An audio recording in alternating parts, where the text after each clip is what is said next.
Borochrome savait bien tout cela. Il possédait chez lui la liste officielle et complète des traîtres soigneusement mis à jour depuis 1869. Il ne croyait même plus à ceux qui se font tuer pour la cause. Si tu savais, Ferdinand, combien certains martyrs m'inspirent d'inquiétude et de doute. Dans une révolution, le zèle des provocateurs est plus utile que la générosité des militants. Les provocateurs savent ce qu'ils font, les militants l'ignorent. Au moment trouble où le pouvoir divague dans les mythes, c'est la police qui prépare déjà la nouvelle trique et par conséquent l'ordre nouveau. L'idéal ne traîne jamais. Je serai bientôt ramolli, et il se peut, Ferdinand, que je bave sur ma faim l'eau bénite révolutionnaire comme un vieux rabbin promet la Palestine. Alors si tu me vois encore, Ferdinand, de grâce, crache-moi dans la gueule, rends-moi le silence et la discrétion. Traite-moi de tous les noms dont j'ai traité les autres, je les mérite tous, et 20 fois. Que je crève en humilité si profonde qu'après mon départ il manque quand même quelque chose aux hommes. Me comprends-tu? En attendant, tu vois, je milite encore à ma façon pour moi seul.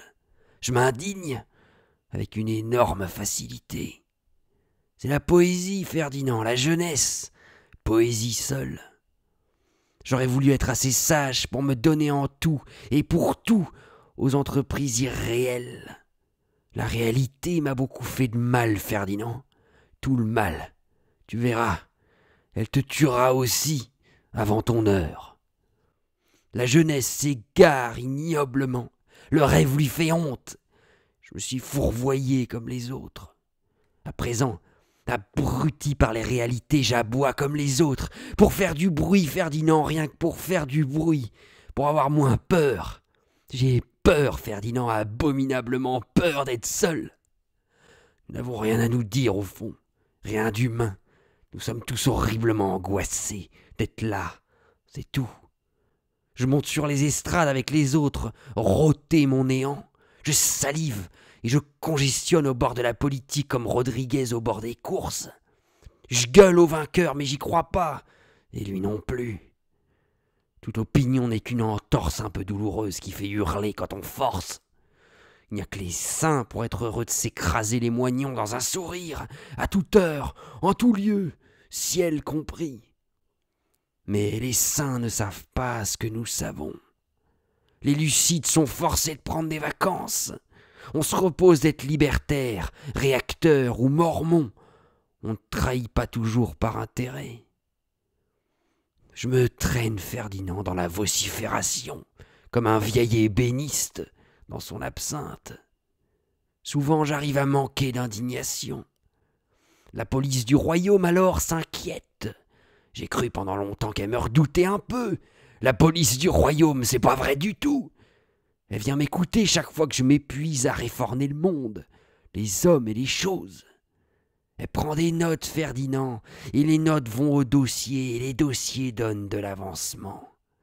On exploite mes fureurs, on les a mises en carte postale. Je suis l'agitateur number 3.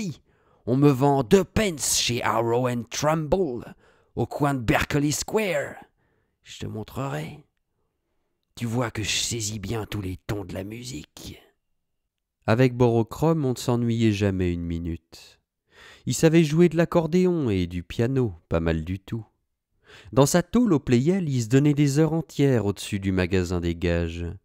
En bas, Orbitane, tout en trifouillant ses rogatons, l'air intéressé d'autre chose, il n'en perdait pas un bémol. Il était infiniment passionné par la musique, Orbitane. Il s'en serait fait mourir.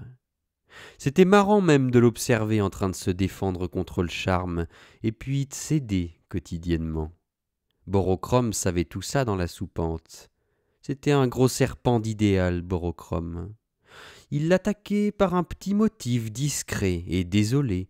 Il hésitait sur l'infini, il allait jusqu'au cœur en trille aiguë et trébuchante, comme un avant-port sans bateau.